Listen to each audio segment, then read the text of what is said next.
Happy New Year. Welcome back to the More Than Words podcast, where we go behind the stories and talk about the beautiful humans who write the books. I am your host, Dakota Willink, and I am so excited to be back after the new year. We did take a little bit of a break between Christmas and New Year's. I was on vacation. I had a fabulous time with my family. I can tell you a little bit about that later. But when I came back, I brought with me a cold, and I have lots of cold medicine in my system right now. So if I seem like a space cadet today, I'm going to apologize in advance. Um, Before we get into today's episode, I did want to share something with you that I currently have going on. I'm actually really excited about this, and you are the first to hear it outside of my newsletter subscribers who did get an email about this earlier in the week.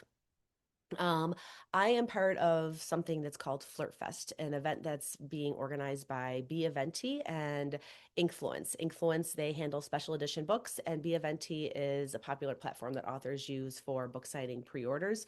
They are putting on a virtual event in February. And for this event, they created a special edition of Take Me Under. I haven't even seen it yet, so I'm actually really excited to see what they've done for the story. I know they're pulling out all the bells and whistles from sprayed edges to foiling, and I don't even know. I'm just very excited to see it and be a part of this box set. So that you do not miss this virtual event, which is free to attend. You don't have to pay anything. There is an RSVP, so we can kind of get a feel for how many people would be interested in this. It's not just me. There's several other authors who have yet to be announced, so I can't tell you their names just yet. There is an RSVP link in the YouTube description of this episode. So if you could just go ahead and RSVP there so that you get the reminder about this really fun thing that we have coming up Valentine's Day weekend. So that said, let's get into today's episode. Today's recording actually feels especially fitting as we step into the new year. My guest is someone that I've had the absolute pleasure of getting to know. Her name is Xio Axelrod. Xio has this. When I thought about what I was going to say about her, I just kept thinking about how her calming presence. Whenever I'm around her, I feel like I'm drawn to her. She's just somebody you want to get to know. Just I don't know if it's just the way she postures herself, the way she speaks. There's just something very, very compelling about her personality. And over the years, we've actually shared some really great moments together, from Korean karaoke bar shenanigans in Philly. From then there's also we had dinner on the Eiffel Tower together at a rare book signing, and we've had countless conversations at author retreats. She really is a constant reminder of just how magical this community can be. Zio, she's the kind of author whose calm energy stays with you long after the conversation ends, and I'm very, very excited to welcome her to the More Than Words podcast. If you are unfamiliar with Zio, I'll pull a little bit from her bio so that you can learn a little bit about her background and the kind of books she writes. Zio is a Philly girl who writes contemporary fiction and romance infused with music, heart, and honesty. With a background in the music industry, a deep love for fandom, and a passion for human rights and mental health awareness, her stories feel like they're dancing on their own or to their own soundtrack. That's actually just a very short snippet of her bio. If you also look in the YouTube description, I put her entire bio in it. It's a pretty fascinating read, so you should go check that out. Now, before we dive into the Zeoverse, as she likes to call it, I just want to remind everybody to hit that like button. This is very important because it feeds the algorithm, allowing people like you to find us easier. I know I always ask you to do this, but it is really important. It really does make a difference. So that said, let's bring Zio into our conversation. Hey, how are you? Good. How are you? I am sick. I came home for vacation. Oh no. We went on a cruise. I've been on like 11 cruises. I've never gotten sick. This is the first time. Flu season must be really bad. I Mm. have lots of cold medicine today. So if I sound like a space cadet, like I'm apologizing now. It's when I was doing like your intro, made excuses. I'm like, hey, if I sound like ridiculous, just don't blame me. Blame the Sudafed. So Oh, yeah. I heard the flu is really bad oh, it's not this the year. flu. It's just a head cold. I don't know. Mm. It's just annoying more than anything. Yesterday I was in rough shape, but today's a little bit better. I just sound terrible. That's all. Where was the So, cruise? it was a New Year's Eve cruise that we went to Costa Maya. Mexico, Cozumel, Mexico, and someplace in Honduras. I can't remember. We had the drink package, so that's why I can't remember a lot. No, I'm just kidding. It wasn't I'm that bad. doing my No, we were with the kids. Well, as much I say that call them kids, they're 24 and 25. I don't know how many more family vacations we're gonna be able to have, so it's nice to do yeah. that. I'm doing my first cruise next month, so I'm Oh, getting all the really? They're info I so can. fun. They're so fun. It's a book cruise. It's an author reader cruise, so I What don't is know how the much I'll cruise get to. line? Do you know?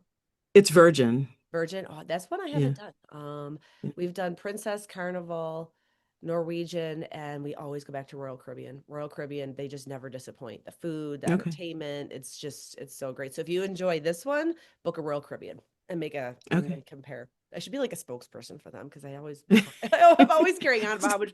I mean, we just did that Princess cruise to Alaska in September, and it was not a good cruise. Hmm.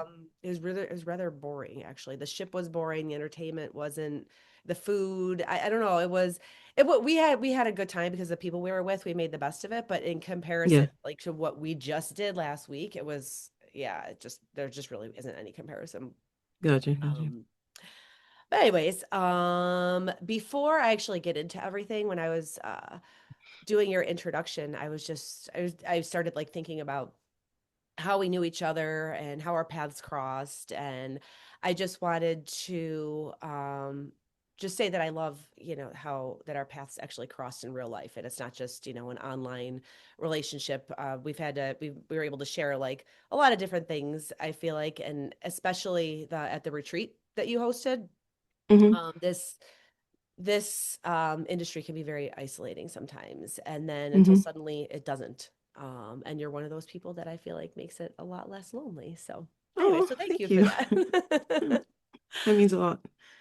um all right, so I like to start with like a little like icebreaker to make everybody relax a little bit because I don't know why everyone jumps on and they get nervous even so Gotcha. I just do something that like that's something that you're loving and something that you are hating. So what's something that you're loving right now? Well, I mean, like everyone else, I'm in the heated rivalry. What are we calling ourselves? The asylum, the loony bin, like whatever you want to call it. We're I see the all, posts yeah, everywhere. And my yeah. daughter, she's like real into like reading the romance and stuff, but she says she's afraid to watch it because she heard it's like really graphic. And I don't, so how graphic is it? Because I'm like, I don't think it's that bad. I'm like, I haven't seen it yet, but I is mean, it if you've read the very books, it's not as graphic as the books, but it's pretty graphic for television. for television? Oh, see, she Yeah, doesn't watch anything like that in general. Like she's yeah. just like, what is like, I don't know. Like And even Game of honestly, Thrones, she would like leave the room if there was well, like too Game of much. Thrones is, yeah, that's a whole different thing. This is, I think it's on the same level as Sex Life on Okay. Netflix. Oh, see, and I Um, didn't watch that, but I did read the book, which was yeah. hysterical. Yeah, Yeah. yeah. But like I think in terms of like on-screen nudity and stuff like that, it's probably about the same, although less than Sex Life. I think it's because it's a queer show that everyone's like, "Oh my God, I've never seen anything like." Yeah. So, True. yeah. Yeah. Yeah. No, I haven't. I literally I never even heard of it until it was in December. All of a sudden it was being posted everywhere. I'm like, what is Well, yeah, heated because it dropped rivalry? the first episode dropped on Black Friday. Oh, is that what it So, was? Okay. yeah, so like as soon as they announced the that it was being made, that had been, it was optioned, and then it was like, okay, well, things get optioned all the time and nothing happens. But then they were announcing casting like back in the spring, and we were like, oh my God, this is actually happening. This It's is actually gonna cool, be a you thing. know. Yeah. Yeah, and then it wasn't going to be in the US. It was only going to be in Canada because it's on Crave. And so we were like, that's not fair. So we were trying to Yeah, figure out that's how not many fair. VPN or whatever. And Yep. then HBO picked it up and it was like, okay, well now we can watch it. But I mean, I figured it would do well with like the book community because it's a very popular series. Hmm. But the way that it has broken containment is bonkers to me. I'm fascinated by fandom. I love fandom, and Yeah. I've never seen a fandom break containment like this before. So it's interesting to That's interesting. watch from It that is definitely perspective. interesting because like is it just threads? It's full of.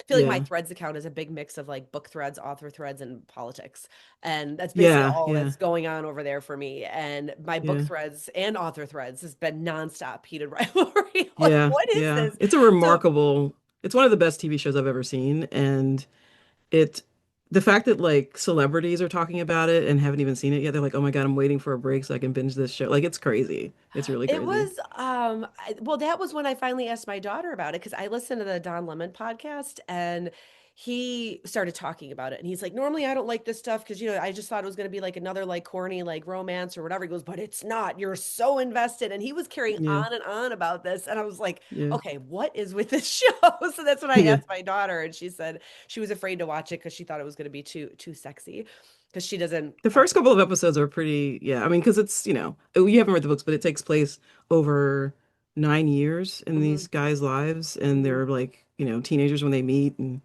and older when it ends. But like, yeah, it's really, really, really well done. There's no gratuitous anything. Even the Yeah. sex scenes tell the story. Mhm. And people skip them. I watch a lot of reaction videos in general, but I've been watching reaction videos for this, and people get squeamish, and they skip the sex scenes. I'm like, if you're skipping those scenes, you're missing half of the story because that's Yeah. the story is taking place in those scenes. But it's not for everyone. Yeah. But the people that I've gotten to watch it, there are people that refuse to watch it because it's popular, and I'm like, I get that, and then there are I people that don't refuse to understand watch it. that. I do I not get it. understand No, I that. get it. I get it because Yeah, the I'm the people same who way. I kind of like contrarian, they're like, like I'm not going to watch Game of Thrones because everybody else is, or I'm not reading Harry Potter because everyone else yeah. is, or you name it. I'm like, why? Like, who cares? Like, it's Yeah, I don't I think it's just that like if it's popular, it can't be that good because that tends to be the case sometimes when things get really big and it's like it's yeah, just a hype around it. yeah. But the every aspect of this show has been so thoughtfully done Hmm. from casting to cinematography to score. It's insane. And for me, as like a connoisseur of I think modern queer cinema and television, Hmm. watching the breadcrumbs that are sprinkled throughout the series that are homage to like earlier works. It's particularly my favorite show, Scum. I'm like, this is like a love letter to queer cinema, and it's insanely well done, and the acting is insane too. But yeah, it's Wow.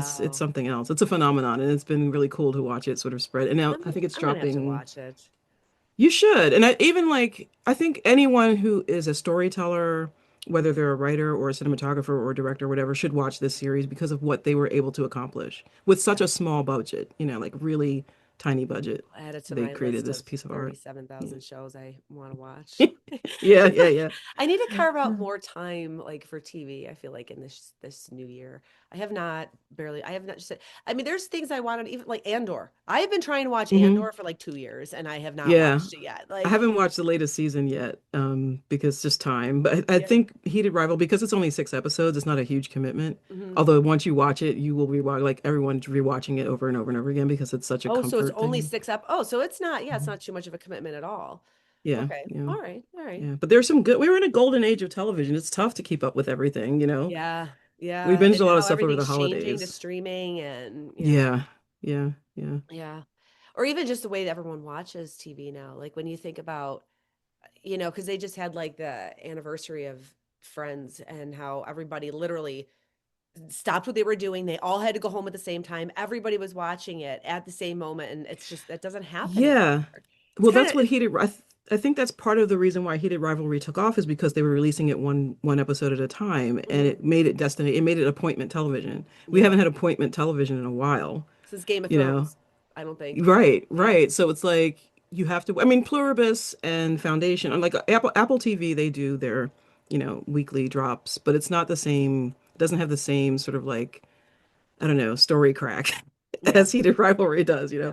And so I think people having to wait and speculate and like guess what's going to happen and chat with each other and it created a little bit of a little fervor. So it was nice to see. It was nice to Yeah. see. Definitely is. Yeah. Well, my love isn't quite as extensive. It's more of because I'm like obsessed with like is my new planner. Like I love Ah, this it's time of free. year because I could do my planner.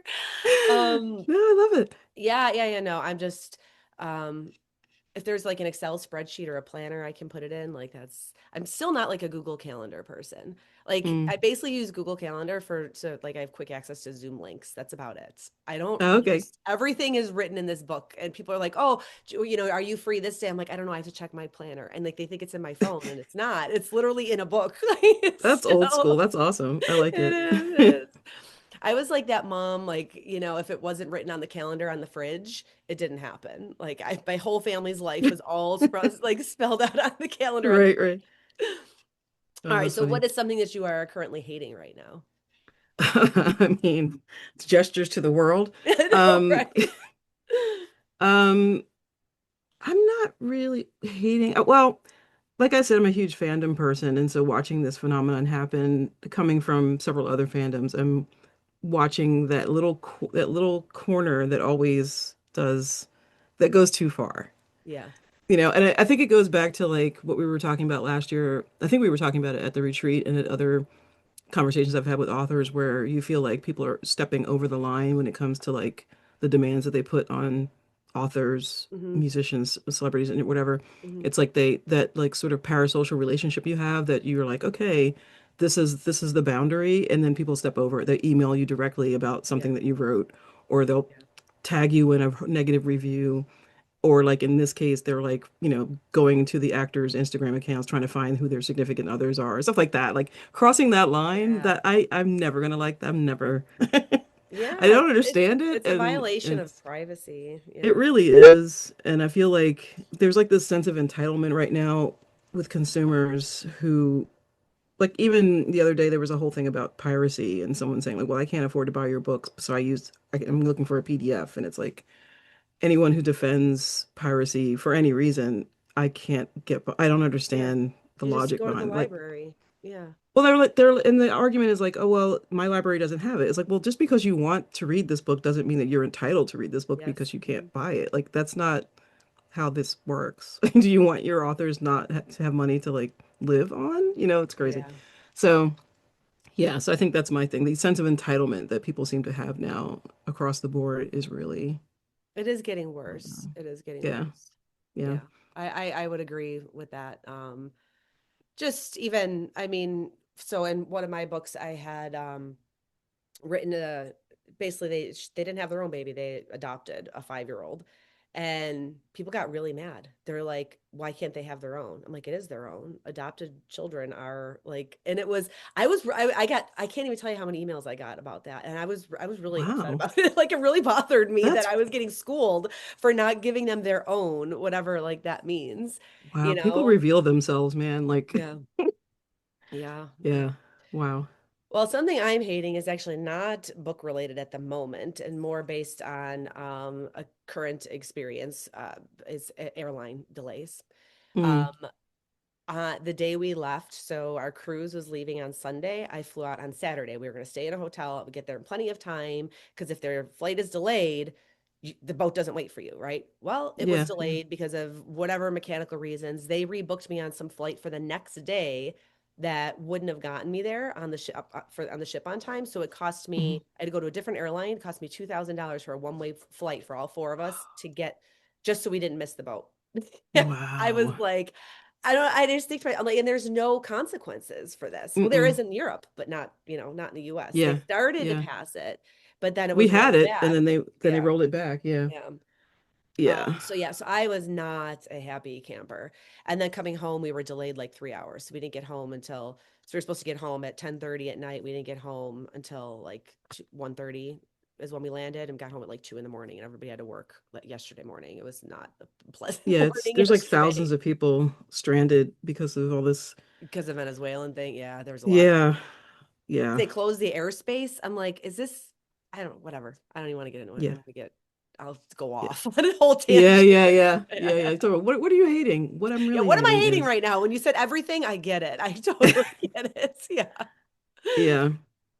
So, all right. So now that we got past our love and hates, before we go into like all the book stuff, which just kind of does tie into your book stuff, Um, you have the most intriguing background, and I'll never forget hearing your story when you were a keynote speaker at Romance Author Mastermind. Can you tell the audience a little bit about your history? Because I just think it's so cool. Yeah. Oh, well, I mean, I grew up in a musical family, particularly on my dad's side. Mhm. Um, I spent a lot of time in studios and stages as a young kid, recording, singing, watching, learning, and it was just the family business. I think I told the joke once that like when you're a kid and you do things on the weekend, you come into school and you're like, oh, this weekend I did this. I went to the beach or I did whatever. And I'm like, Mhm. yeah, I was in the studio doing this, whatever. And that was fine. It was just sort of like life. And then there was around that age, like, I don't know, 11 or 12, where I would say stuff, and then the other kids would be like, oh, yeah, sure, right. That was that, like, they become cynical, they're like, Like oh, they okay, don't you're believe right. you. They don't believe you and stuff. And so I just stopped talking about it. And I didn't talk about it for a really long time. And I think even now, like, I just celebrated my 12th publishing anniversary, I think. And I still rarely talk about specifics. Like I'll say, yes, music industry, and whatever, and that's kind of it. But yeah, I grew up in the music industry. Been recording since I was about 4 professionally.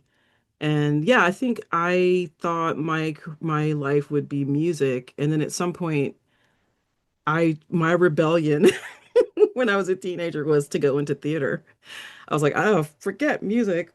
Music is whatever. I'm gonna be an actor, and so I did that. Majored in theater and left the country and everything. Like came back. And but through the whole thing, it was like I was still doing music. Mhm. I had a band. I was singing in like every sort of musical style you could think of. I was in a madrigal group. I was in a jazz band. So music is just part of who I am. And having that background, I think has helped me in this part of my life, in this career, Mhm. just like the DIY-ness of it. Like you gotta do things yourself. You have to rely on yourself. You gotta hustle. And Yeah. you gotta hustle, and you can't. It's weird, like in music. I've released albums and songs. I've done performances and stuff like that. And the only time you get sort of like instant feedback is at a show, Yeah. audience clapping or whatever, coming up to you after whatever. And with publishing, it's so, and I came from the fanfic world, so I understand like instant gratification, like you post a chapter, you get some comments or whatever. But Yeah. like this, where readers are like so engaged Yeah. and like know your books better than you, and that was new to me, and I was like, I don't, this is so different, Yeah. and people are so nice and generous with their time. Other authors are so generous with their time and their knowledge, and that is just not something that happens a lot in the music industry. So it was a learning curve, but yeah, I mean, I think it'll always be part of who I am and what I do.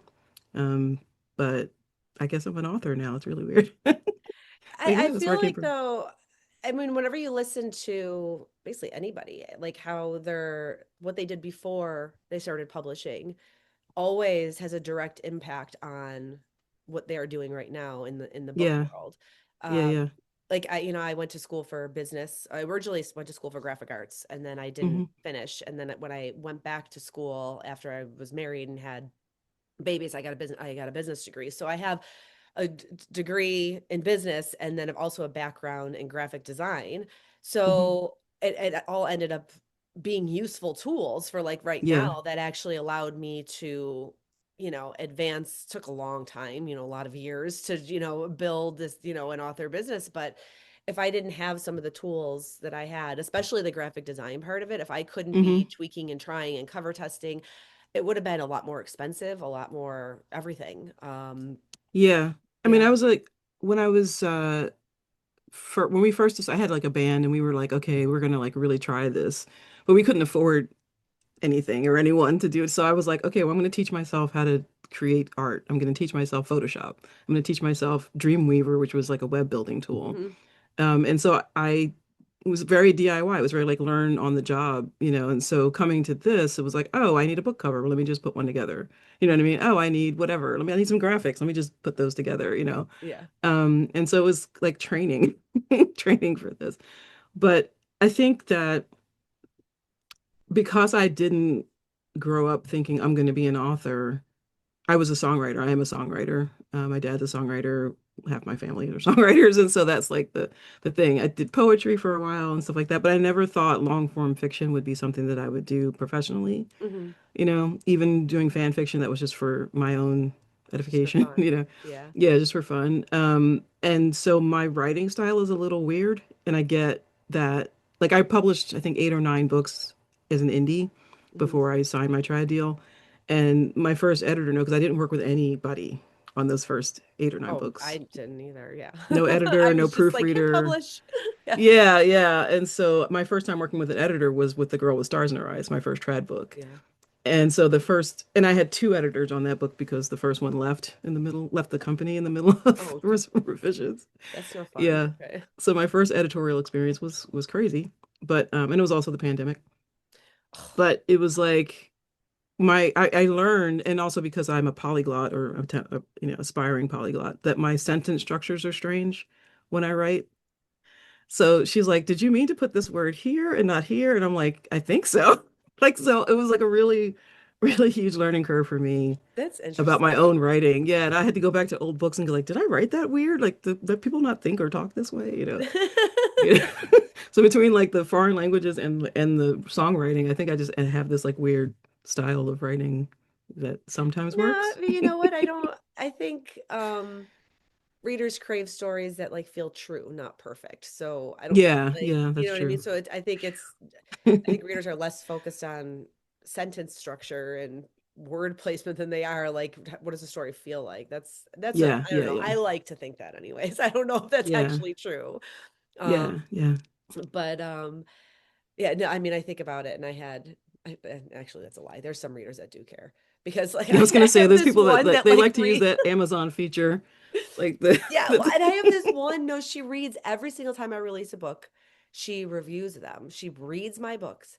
And every single time she schools me on how I'm supposed to have an excellent command of the English language. And I'm like, why are you reading my books, lady? Stop reviewing my books. But she gives them like 3 stars and then raves about how she loves the story, but I don't have a good command of the English language. I'm like, okay, I don't know. I don't know what to say. wow. Yeah, every single book, every book 3 stars. Like I'm like I don't know why you're reading me because you don't like the way I write books. So like I don't And know. she loves your stories. She That's loves so the wild. story. She just doesn't like my sentence structures. Apparently, I don't know. Too many M dashes or something. Who knows? Oh Who gosh. knows? I will die on the hill of M dashes I and know. I like ellipses. I've used them forever. So I'm like, all you have to do Me is just too. compare my writing from like 10 years ago to now. It hasn't changed. There Yeah. was no AI Yeah. 10 I years have an ago. So ellipsis. I have an ellipsis tattooed on my hand. Like I'm not getting rid of either of those things. oh my God, that's something my editors are always yelling at me about the ellipsis. They're like, you don't need this here. I'm like, but I want it. Like I Hmm. want it. Yeah. Yeah. So, okay, so you are passionate about human rights and mental health awareness, like just like your bio says. Hmm. Your books, and you said that your books they tend to reflect the world that you live in. How do you weave those passions into your stories?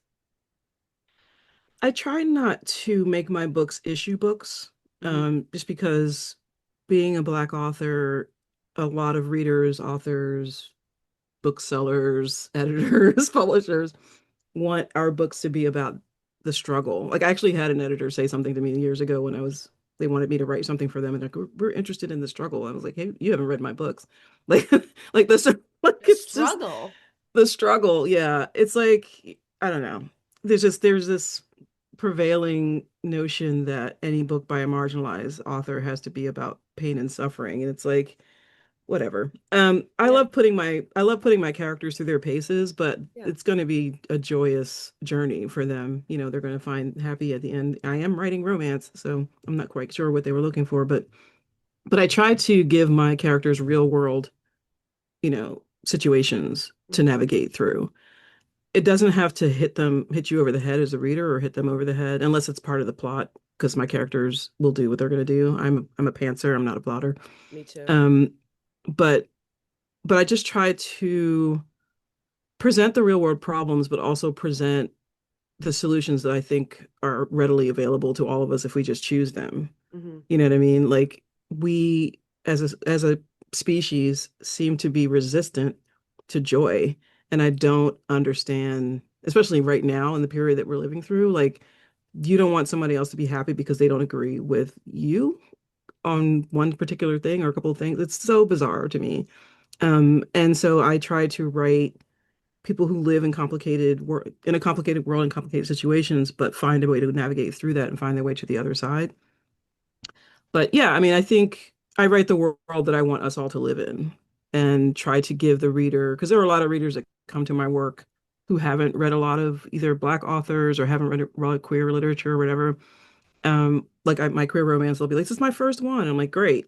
Yeah. Like, hope it's the first of many. Like I hope, yeah, it's just, exactly. it's something because reading fiction particularly builds empathy, and I think that's something that we're really sorely lacking in a lot of corners of society. So I just Absolutely. try to I give, find complete I characters. I find myself during times like this, there's the books that I'm like supposed to write, right? So, I have my readers, they love my billionaire romance, and I try to weave some, real life stuff into there. Right now I'm doing the whole Catholic guilt thing in my billionaire romances, but pulling on a lot of real life experiences there. Hmm. Hmm. But no, but like in moments like this, I find that I get pulled and I can't focus on what I'm supposed to be writing Hmm. because I want to write something else. And it happened back in 2017. I was supposed to be finishing Set in Stone. It was a third book in my that I ever written. It was part of a trilogy that ended up becoming five books. And I kept focusing on this other story I had to write.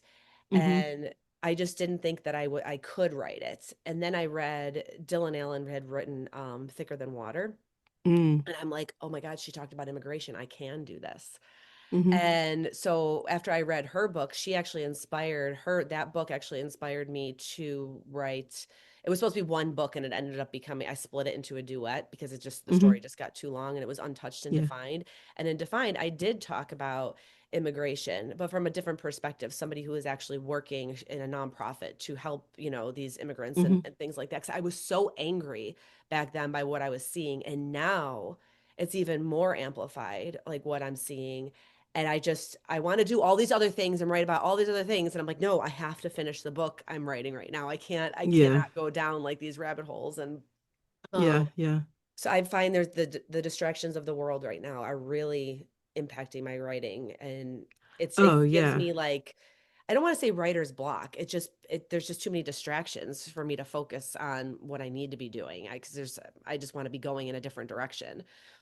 And Yeah. I I'm had gonna tell you, to. I'll lose readers because I don't. That's my least popular series right there. What I did with those books. Hmm. My billionaires They sell all weren't day long, and those books they barely sell at all. And I can't say they barely sell. I mean, they do okay, but nothing like my nothing like billionaires. the Yeah, billionaire series. Yeah. yeah. I mean, the Lilies series is interesting because it's on the surface it's a rock and roll romance, right? It's rock Hmm. romance. Hmm. And the twist is that, oh, they're girls. Yay.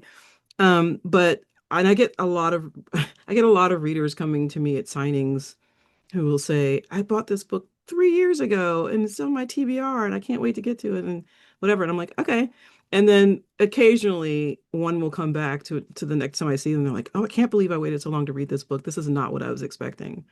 Because on the surface, it's a bunch of girls playing rock and roll and the boys they love or whatever. But there's a lot of layers built into those books. Yeah, And so they come back and they're like, I didn't expect that, I'm like, yeah, yeah, I'm putting some life lessons in there for you. You know what I mean? yeah. Like you're gonna come away from this book hopefully with a few new ideas. But it's tough to when we've gone through pandemic, we've gone through, you know, protests and we've gone through now we're in wars and like whatever, all this stuff is going on and we're supposed to be writing love and puppies. Hmm. You know what I mean? And people are looking to us for an escape, really.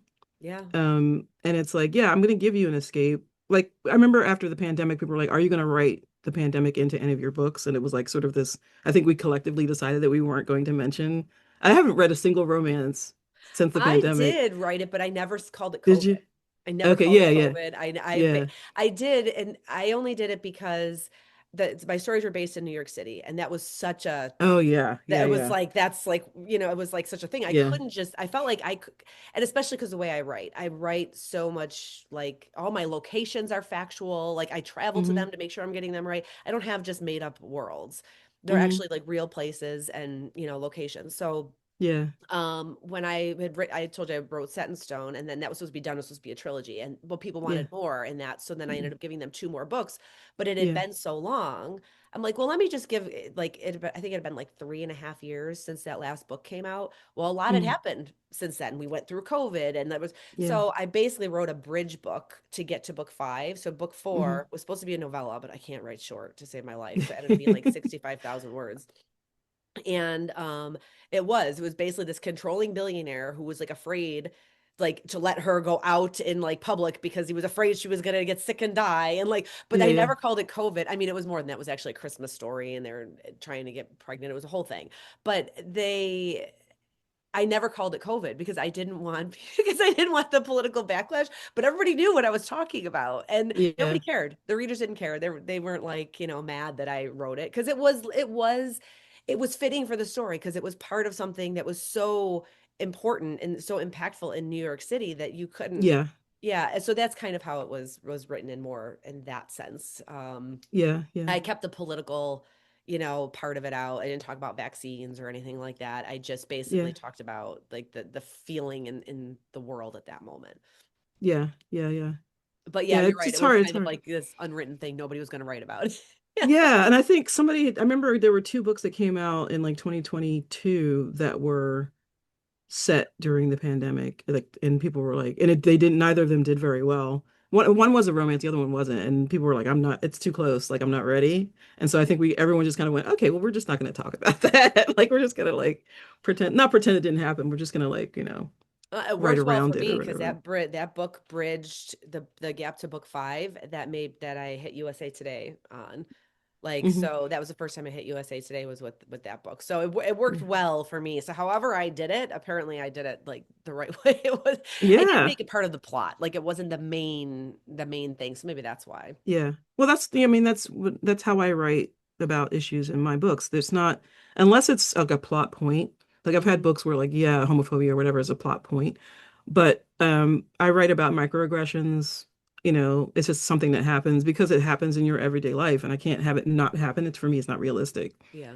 You know what I mean? If I have a black man on the street by himself doing something, 9 times out of 10, there's going to be some aggression against him, even if it's not like a big blowout thing. It's just like like someone crossing the street when they was walking their way, anything like that. You know what I mean? It's like those are things that happen in daily life. And for Mhm. me not to put any of them in the book would be disingenuous to me. So you see Right. some of that. Like there's a scene in Girls with Bad Reputations where Kayla, who is the drummer for the Lilies, and her friend at the time, Ty, they go into this music store. He's the bus driver, and they go into the music store, and the salesperson immediately starts talking to Ty because he assumes that he's the musician. Like it can't be her, it must be him. So Yeah. and they lean into it. They're like, oh yeah, okay. And he's like, let me show you this new drum set we just got in, blah blah blah. And Ty's like, I have no idea what you're talking about. And then she's like, I'm just a girl. It's like they play around with it, and then of Yeah. course she gets on the drums and blows everybody away.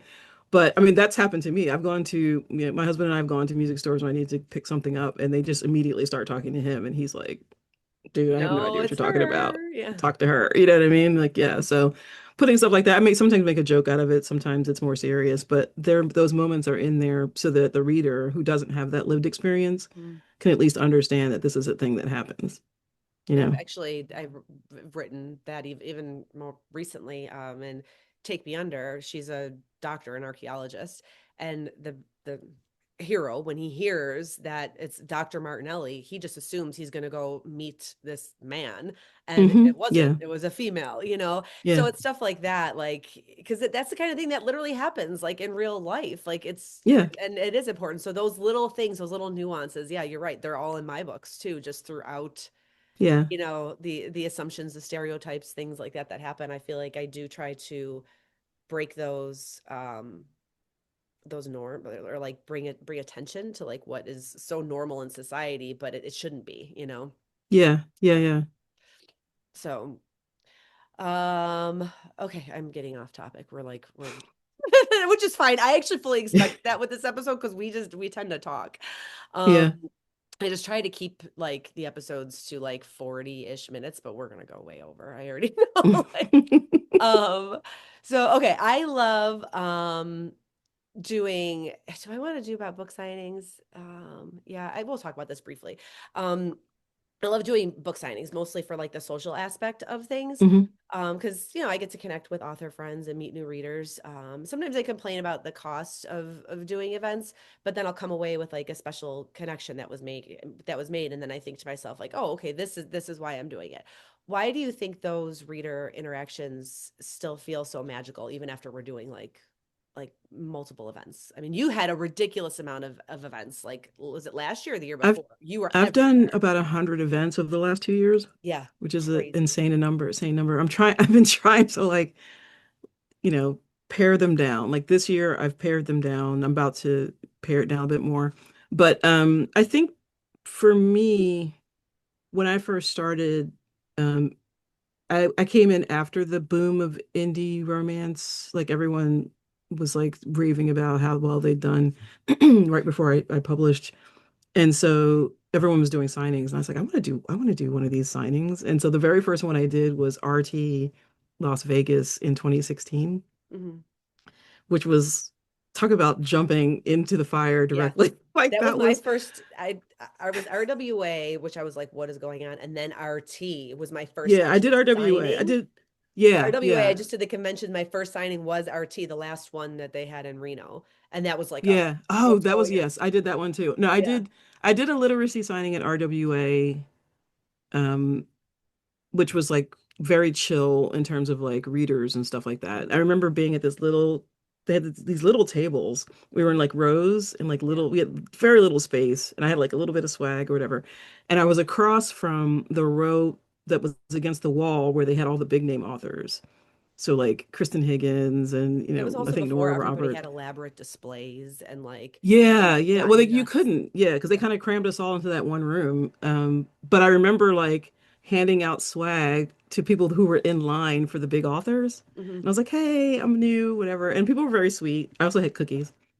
Um, but then RT, RT was bonkers. And I remember like setting up, I was so nervous. I think I had 3 books out at the time. I was really, really nervous, but I had like, again, the DIY marketing thing from music.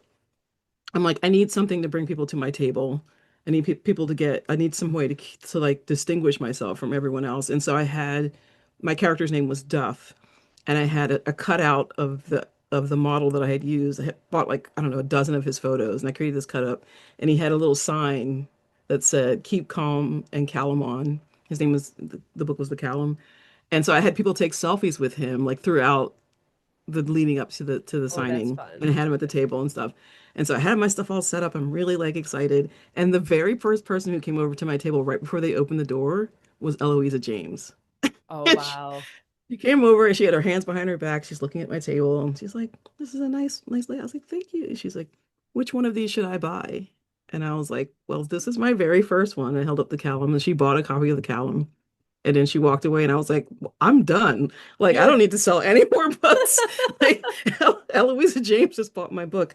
I don't need to sell anything else. But I think that was like that feeling of like someone taking a chance on you Yeah. who doesn't know who you are, hasn't read your stuff, that never goes away. And I feel like, 12 years later, 100 plus, events later, I still get that. I still get people coming over and going, I've either seen your name or someone was talking about you or my favorite author. You're my favorite author's favorite author.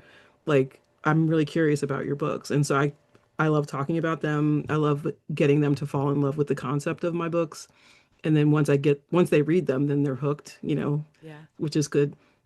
But I think I made a decision early on that I wasn't going to do ads and marketing. My money was going to go toward events because I got way more mileage out of Hmm. face-to-face interactions with readers than I do after with like an Amazon ad or something because I've there's so much actually heard that competition from with ads. a few other of my author friends. That's their strategy too, is just Yeah, to do yeah, events. yeah, Um, yeah. So events have been my bread and butter, for a decade yeah. now. Yeah, that's all Yeah, you do. It's just a yeah. lot of like travel. Like it's just It's a tiring. lot of, but I mean, I was touring as a Yeah. musician before that, so it's Yeah, not. that's true. So you're used to it. Yeah, I'm like used I to get it, and it's yeah.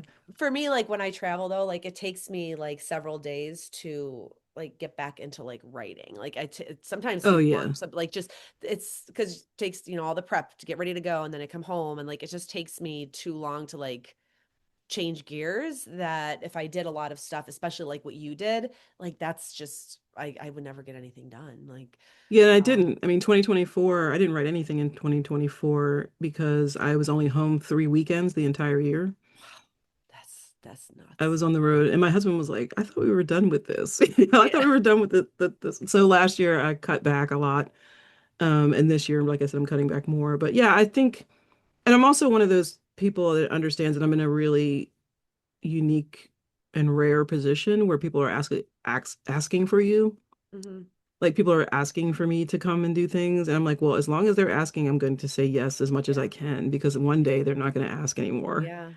It's Yeah. like yes, I'm tired. Yes, I don't want to live out of a suitcase, but also like I realize what a privilege it is to do this, and so I'm going to try to be as accommodating as I can.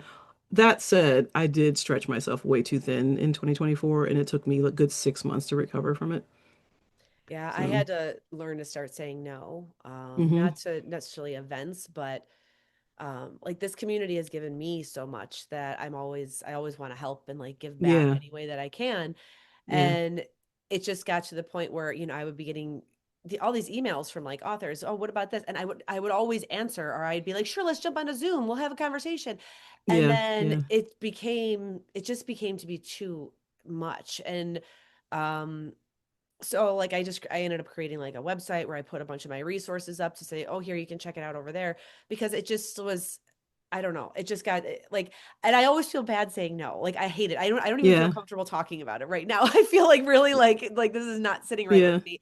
But yeah, it just gets to a point where I do have a family, I have a husband, I have my own career, and it just, I wasn't getting my own things done because I was forever like helping other people. So I've started to become like yeah. a little bit more strategic, and like my good friends, I will always help them for sure. hmm But people, if I don't really know you and I haven't talked to you in 6 months or a year, and now you're suddenly asking for something, like that's part of the reason, another reason why I had to get off of Messenger, Facebook Messenger. But now I'm locked mm out. I can't even get into it. Like, so like now it's not even it's not that it's locked out. It's weird. Like I can see that there's like a notification, like that somebody sent me a message, but then when I go click into there, I can't actually respond because it's requiring me to put in Oh, is some, it asking for the pin or whatever? yeah, some weird pin Yeah, that I can't yeah, reset. I don't know yeah, how to fix it. So I'm kind of like, this might be a blessing, but like so yeah, it's weird. I can see the beginning, like the preview of a message, but when I click into Messenger, what yeah. is it called? It's not a two-factor, it's double-ended encryption something or another. Yeah, It's they're making, trying to, I don't know what they're trying to do, but like yeah, they keep asking for me to create a pin and I'm like, no, but I also have in my bio like don't DM me on so do Messenger I, but because people still do. I'm rarely on Facebook to begin Yeah. with, and when I am, I'm usually just going to a specific place that I need to be to do something and then I'm out. Like I just don't use it. I don't have it on my And phone. I just have it on my desktop too. So I have yeah, to deliberately go in. I have to be on the computer.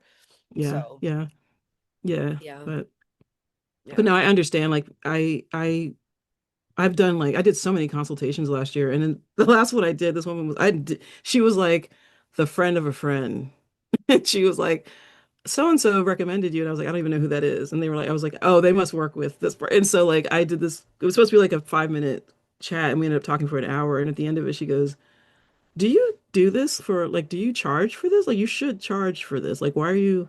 Mhm. And I was like, I'm just. You ask a question, I'm answering it, and she's like, you should be like doing this and charging people for it. And I'm like, That no, I don't want to Sky create told me another that. thing to do. Yeah. Sky told me to do that too, Sky Warren. And I did last year, started charging, not the consultations were free, but just to do like author coaching. hmm And I've decided I'm going to finish up my current clients, but I'm not going to continue doing it this year because of the time investment that it was. Yeah, So, exactly. well, because now I'm invested in making sure that they succeed, right? So I was hmm working extra hmm to, yeah, and then it was like, okay, this isn't solving the problem. Like I need to Yeah. just start saying no. Like it doesn't matter if Yeah. I'm charging for it or not. I need to just start saying no. So, Yeah. um, but yeah, so that's where I'm at with all of that. But to circle back to like the book signings and things that hmm what like I feel like are magical. For me, it's when the readers come in with like those tattered books of mine that they've read hmm like a million times and I have to Yeah. sign those. Or I had the most meaningful one time, actually she made me cry because she cried. She came in with a copy of The Sound of Silence, which deals with domestic abuse, and that was a Yeah. very Yeah. difficult book to write. And she said that that book, she was going through something similar and it saved her. And then she was crying when she was telling me about it. And it was from one of those small events. Like I went to like an indie bookstore where she showed Yeah. up, and it was actually just outside Philly. No, I think it was it the same weekend that we did the Korean karaoke? I think it was that same weekend. Maybe Yeah, were you at that small bookstore? No, I think you were at the. I think you were at. No, you did. I had to do. You had to do I other think I stuff was for in the guys in the Jersey. One Dark Nights. That was Oh, in the New brunch, Jersey. the Yeah. brunch. Yeah, the brunch. No, it Yeah. wasn't the brunch. It was something in the evening that we did. I don't remember. No, I I know did we. the brunch. You guys did Inkwood Books because Yes, yes, I couldn't that's what do it it. was. It was Yeah, Inkwood Books. That's where she yeah, was. I'm like, oh, yeah, somebody's in New Jersey. Um, yeah, yeah, it was Inkwood Books where that girl came up to me, and it yeah. was really like it was just a moment that like stuck with me forever. But Oh no, the readers are like, especially the ones because the Lily series brought a whole new crop of readers for me. Like I had my indie romance people, and then I think because The Girl with Stars in Her Eyes was, Target Book Club and Book of the Month and all that stuff, it brought in like a whole different group of people with mhm, different expectations and a lot of non-romance people who found that was their gateway romance was The Girl with Stars in Her Eyes. yeah, But there were a lot of people who were like, I was a guitarist in college, in high school or college, and I put it down because people said girls don't play rock and roll and whatever. And so like, people would come in with like homemade t-shirts and jackets and they're like, sign this and stuff. But I think one of the most memorable encounters I had, actually, I'll show you. It's right here.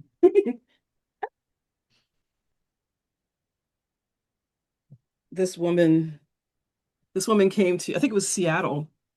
This woman came up to the table and she was like, I'm going to read this to you. And she pulled out her little notes and she starts reading her thoughts on The Girl with Stars in Her Eyes. And I asked her if I could have it. So I framed it, like her little aw, handwritten notes. And she like read it to me. And I was like, I'm like tearing up. She's tearing up. Her daughter was with her. And she's like, Mom, I'm going to show you how to like leave this review on Amazon or whatever. And I don't know if she ever did, but her name was Pat. And I was like, I had her sign those, and I was like, I'm gonna put it in a frame in my office. I'm gonna keep it next to my desk because I keep it over here. But like, just stuff like that, where people tell you yeah, like how much a character meant, or how much a storyline meant to them, or how they felt seen or heard, or I've never seen myself in the book like this, and stuff like that. And that to me is the reason why I keep going, yeah, because it's definitely you're rarely like making money at these events. You're lucky if you break even. yeah. I just Sometimes at shoot to some of break these. even. Yeah. Yeah, so like for me, it's more about, and I don't release as often as I used to. Mhm. And so for me, it's more about keeping a connection with readers and just meeting them where they are. Yeah. So, yeah. We do have a bunch of reader questions that were sent in, but Oh, before I cool. get to those, I just do want to ask you something because it's really cool. You recently attended the Anne Rice tribute, and I was so excited Oh, to hear yeah. all about it. I texted you and everything. Yeah, Um, I'm wearing my but sweatshirt today. yeah, yeah, I know that's what made me think. So I'm like, oh, I have to ask her about this. And it had to feel so meaningful, given her impact on dark storytelling. What was that experience like for you? And how has she impacted your writing at all? Like, how much of an influence is Yeah. she? Like, yeah, so yeah, She tell me, raised me. she Anne raised Rice you. raised me. Yeah, Christopher and I are very close. He's like my brother from another mother. Christopher But Rice is, for the readers that don't yeah. know, Christopher Oh, is sorry, yeah, Anne Christopher Rice's Rice, her son. Yeah, son. I knew who he was, but yeah. Yeah, we're texting about heated rivalry now because I got him. I was like, you got to watch this show. But I felt really strange. I met him at that RT in Vegas. Actually, was the first time I met him. He has no recollection of this, which is fortunate because it was I was like such a fangirl because I love his writing as well. But he was like in the hall by himself, and I was walking by, and I was like, that's Christopher Rice. Let me just go. And I like word vomited on him and ran away, which he has no memory of. But yeah, so we met in person for the first time at Book Bonanza, I think in 2022. And he had asked me to do, sorry, I'm gonna get teary. He had asked me, this was like, 7 months after she passed away, and he had asked me to do a live podcast with him and Eric Shaw Quinn, his best friend, who was also a friend of Anne's, and Lexi Blake. And the four of us were gonna do like this, like talk about Anne and her work and how it impacted us and everything. And I remember getting that text from him and I burst into tears on the couch. My husband was like, "Are you okay?" I'm like, you know. So did that. And then they were talking about doing the memoriam then, but everything was still kind of crazy with the world and venues and stuff. And so it took them some time to put it together. And he was like, we're putting together these video tributes. Would you do a video tribute? And I was like, absolutely. So, and I had just redone my office here. So I don't know if you can see behind me, but this is my Anne Rice section over there. Like all my books are No, I here. can't read the spines or anything, but that's Yeah, so but funny. You have that a whole like all those section. books over there, like yeah, all these books over here are Anne Rice. And so I sat over there, I set this all up because they were like letterbox, lighting was good, put on makeup, I was like, and I filmed my thing and then I sent it to them and I was like, I hope that was okay. I have no idea what you need. And so I remember having dinner or lunch with them with Eric and Chris, and they were like, yours was great.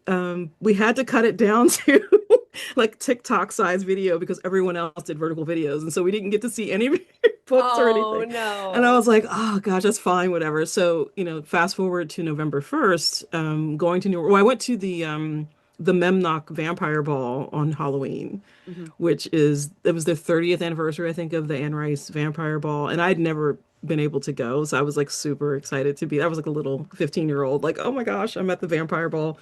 But New Orleans Opulent. is just Yeah. it's just a I cool mean, place. I love New I'm Orleans. super And it was excited. like, Wild, are you doing Wild and Windy in New Orleans in no, 27?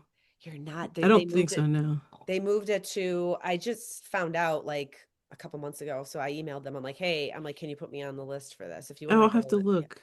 Look, yeah, they Maybe I'll moved it just try to to New sneak in. Orleans in 27. So Maybe I'll I'm try to sneak in.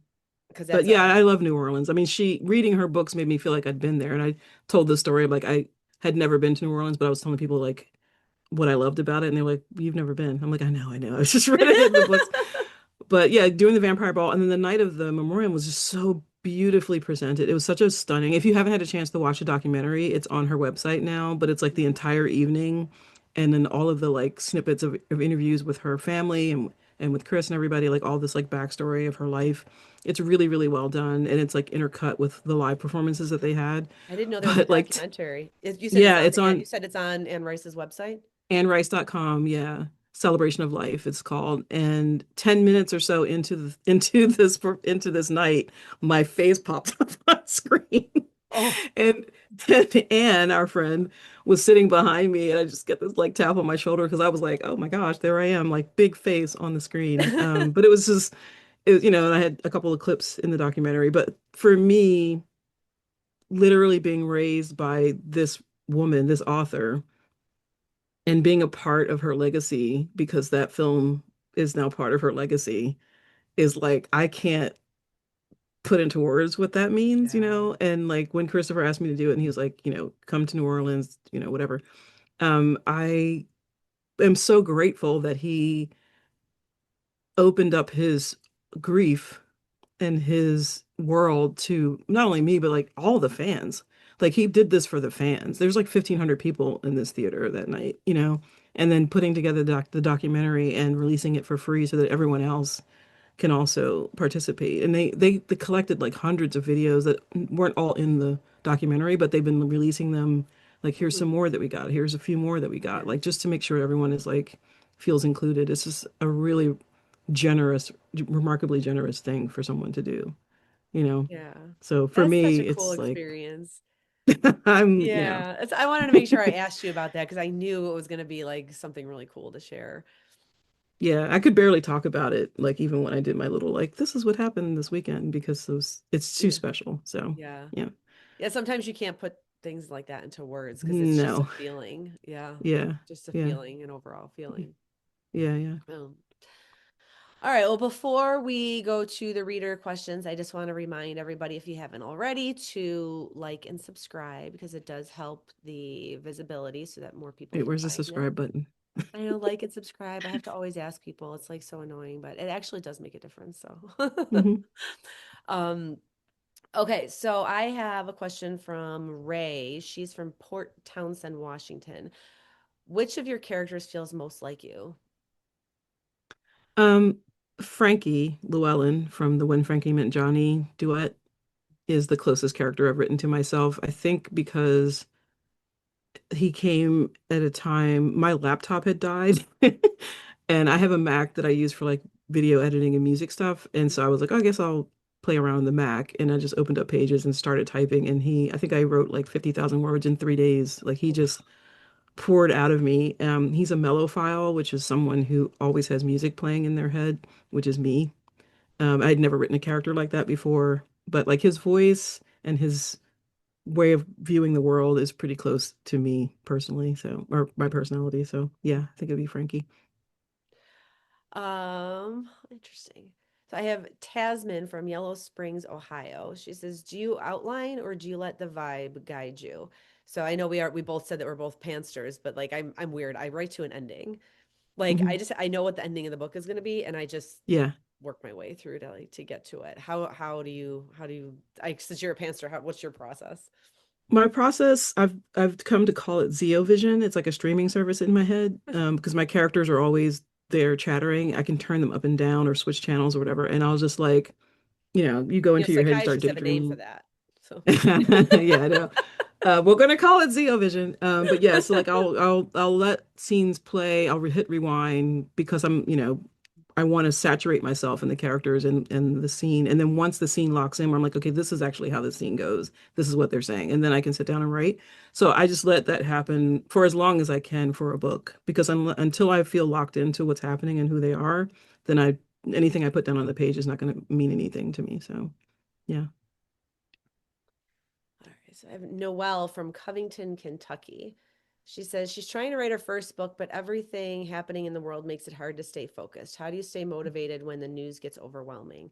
That's a very real question, and I don't have an That's a answer. very, I don't Yeah. either, but I do tend to, when my well runs dry or if I feel overwhelmed by outside influences, I tend to retreat into my comforts.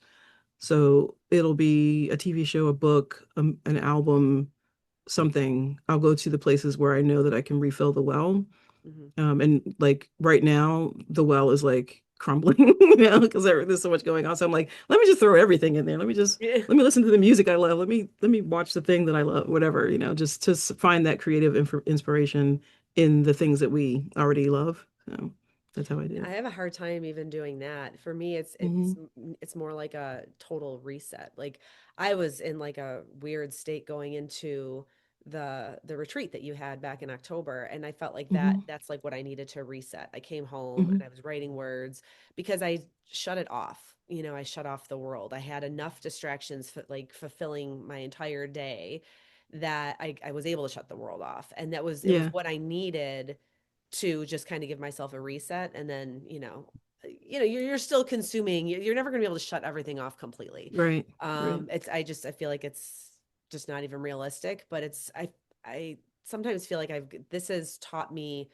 I always said my husband, he can compartmentalize, right? He can go to work and he's got all those little boxes where he can put things, and he can come home and he can leave all those things in the boxes and then just be home. Whereas me, work, personal life, everything is like all consuming. And that's Yeah. how everything is. And if anything has happened, in the last year, it's I've learned to compartmentalize. It's how I've learned to protect my peace. And Hmm. it hasn't been an easy process, but I'm getting better at it so that I can write more. I so maybe that's a suggestion, maybe, for Noelle to learn how to compartmentalize, but I don't know how to teach somebody to do that. I just, Yeah, no, it's, and it's it, different for everyone too. yeah. Like some people really need to shut the world out. Some people need to lean into whatever it is. Like I don't know what the book is, but sometimes venting on the page helps too. You know what I mean? Like writing a character that embodies all the things that you are frustrated about, and then like, giving them the worst miserable timeline, like the worst storyline that you can. I don't know. But and the other thing too, something to think about if you're struggling to write, I often find that when I'm like angry about something that's going on in the world, whether it be political or human rights issue or anything, um, that's when I write my best emotional scenes because that Hmm. emotion that I'm feeling tends to come out on the page. So maybe Yeah. don't write the fluff part, write the hard parts. Maybe Hmm. that might be something to do. Hmm. Um, so, okay, Elena from Claremont, California. How do you decide when a story is done? I don't know. I think like you, I do know the end or where I want to end up. Hmm. And so it's just getting them to that point. That's the only thing that I will allow myself. And even sometimes that will change, but I'm like, I generally know, like I know where the Lily series will end, Hmm. you know. Um, just getting them through 4 books to that point. you know. So I don't really struggle with endings. I struggle with beginnings a lot, or Mhm. where to drop the reader in. Yeah. But I don't struggle with endings too much. Yeah. The How beginning, I about feel you? like, is always the hardest because you're setting that Hmm. stage. Yeah. Hmm. That's the hardest part of writing is the beginning. Yeah. Yeah. So, all right. Okay, Zio, is there anything else that you want to share? Um, I don't know. I mean, my goal this year is to really have three releases, which I haven't done three releases in a That's year since making me laugh. 2017. I wish I Yeah. could write three in a year. Well, I have an I'm re-releasing, or I'm expanding this novella that I had written for the Love Is All anthology a few years ago. Love Is All anthology. I'm doing another one. Volume 9 is coming out this year, which blows my mind that I've been doing this for 9 volumes. But that's my charity anthology I release every year for Pride. Um, but I had written this hockey romance for one a few years ago, but it was just like a short novella. And I was like, I should expand this someday. And now with everything with Heated Rivalry, it's like, where's that hockey romance that you were going to release? I'm like, okay, well, I will do that. So I'm expanding on that. I have another book coming out with Blue Box Press later this year, Mhm. the follow up to Love on the Byline, and I might have my first indie coming out in a while because I haven't released an indie since 2022. Yeah. Will be later this year. But yeah, so like I feel like I'm getting like Stella got her groove back. I feel like it's like Yes. Zio's getting her groove back a little bit. But I want people to read diversely. Like it really bugs me that we're still getting end of 2025 best of, or my favorite books, or the books I read, and they're just so very, very white and very straight. And it's like, really? Yeah. You know what I mean? Like, are we still Yeah. doing this? So just Yeah. I want people to expand their horizons. It's safe. You'll be okay. It's not going to hurt. It's still joy and kisses and puppies. They just You might know, not that look like actually you. kind of leads into, so like in the final thoughts when we like share the, our unpopular opinions, that's kind of like where mine is, because Hmm. it's like my unpopular opinion is that not every book needs to be written for mass appeal. And that's what I feel like is happening right now. Everybody is being safe, Yeah. or they're just chasing, like, so this Heated Rivalry, the market's going to be completely flooded Yep. now with hockey romance. And Well, I think it's going to be flooded with hockey romance, which because a well, lot of the articles. there's already a ton of hockey romance though. Yeah, but it's a lot of indie stuff. But I think that because a lot of the articles that came out when the show started blowing up were like, here's some other hockey romances, and like none of them were queer romances. Oh And so it no. was like, yeah, so They're like we're totally like missing the mark. They're they're like, missing they the don't even point. realize Yeah, it's not that it's hockey. It's that it's yeah, that's gone so mainstream. because they don't understand that you're writing, like you said, you're writing for the niche, but the niche is, the mainstream is becoming. But anyway, yeah, yeah. Yeah, that's so fun. Yeah. Well, but yeah, so that's my unpopular opinion. Not every book needs to be written for mass appeal. Hmm. Sometimes I feel like I totally it's agree. we need to break the mold a little bit and go out of our comfort zones and, like you said, give more diverse romance. And and I'll be completely honest with you, like me as being like a white woman, the idea of writing like I have like side characters that are people of color and LGBTQ, but I will not write them as a main character because I'm afraid I'm going to Hmm. screw it up. And Yeah, I hear and you. I need to get past that. Like I know that, and it's something that I struggle with because I'll have these stories in my head, and then I'm like, no. And then I'm like, well, I can get sensitivity readers. And then I go on threads and I see somebody being canceled for saying something wrong. And I'm like, oh, I'm like, that'll be me. So Yeah, it's I'm tough. It's afraid to tough. do Yeah. it. And so so I guess instead of writing it, it's, I've just made the decision to do more to promote those authors, and give them that space, that rather than try to take it up and possibly do it wrong. Right. Yeah. And so it's for me, it's more, I think I could do more good lifting people, lifting I mean, I like, think we all can. I mean, I do what I can, but it's tough.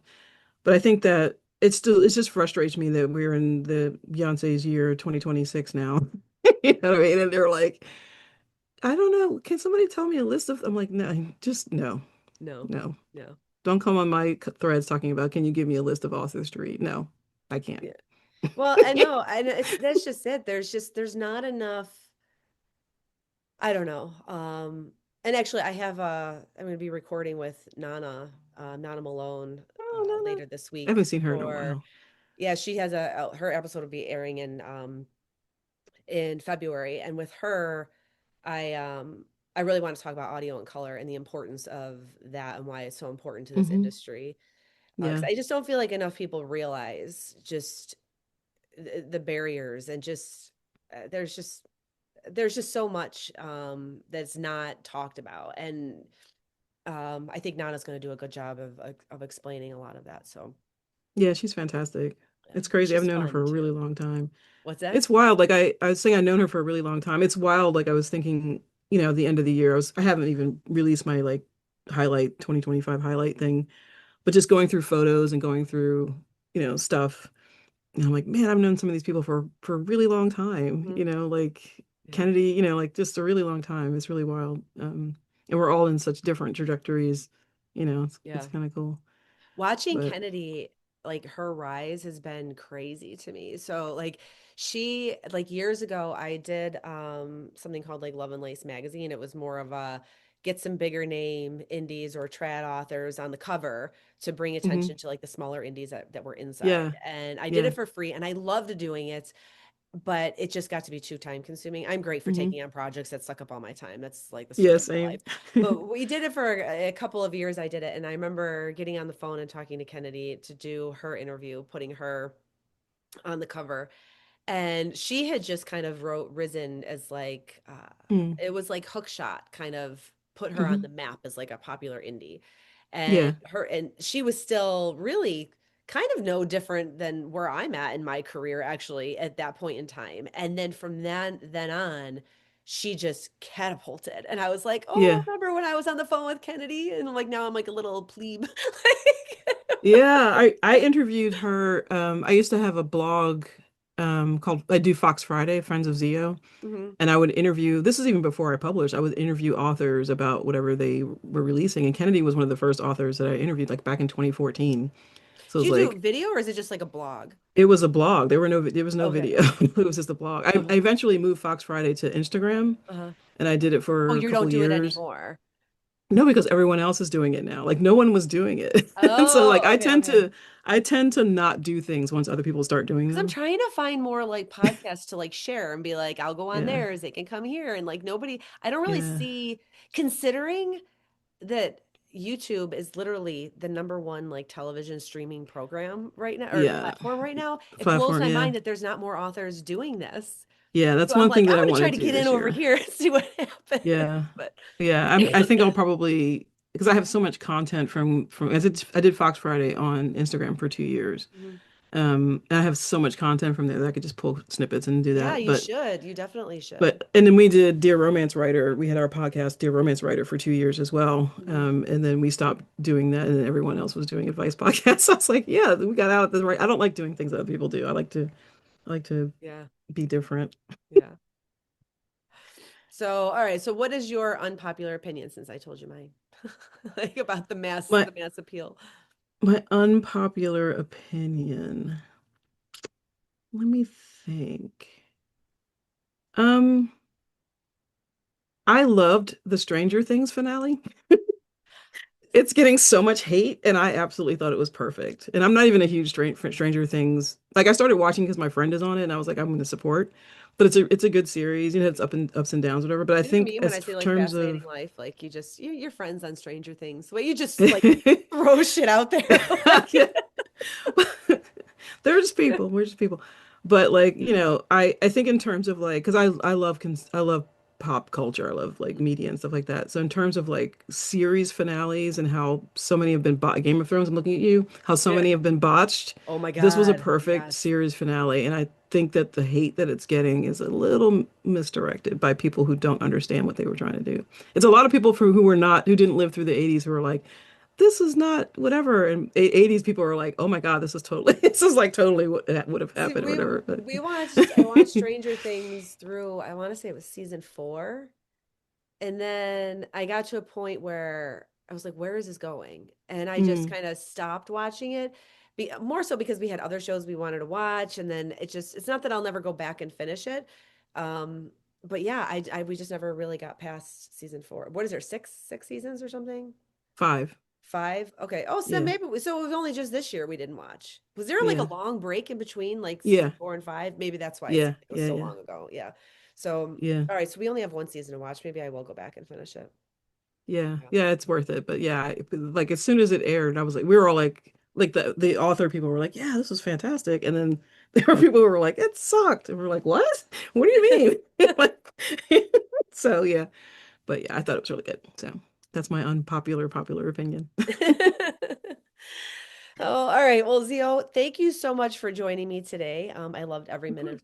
every minute of this conversation. I knew we were going to go long. We went really long, so I hope the readers are still going to stick with us for this entire episode. But I'm not editing a thing out because I think it was all the whole thing was a really, really great conversation. To the listeners, don't forget to follow me and Zio everywhere and subscribe to this channel. All the links are right in the YouTube description. And then until our next episode next week, Friday, that's it. I guess we're done. Thanks for having me. All right. Thanks for being here. We'll talk soon. Okay. Bye. Hey everyone, thank you for tuning in to the More Than Words podcast. If you enjoyed this episode, please hit the like button and consider sharing it with your friends so more people can find us. The more people we have listening, the more fun we can have on our shows. And most of all, I want to thank you from the bottom of my heart for supporting authors everywhere. Thanks and happy reading.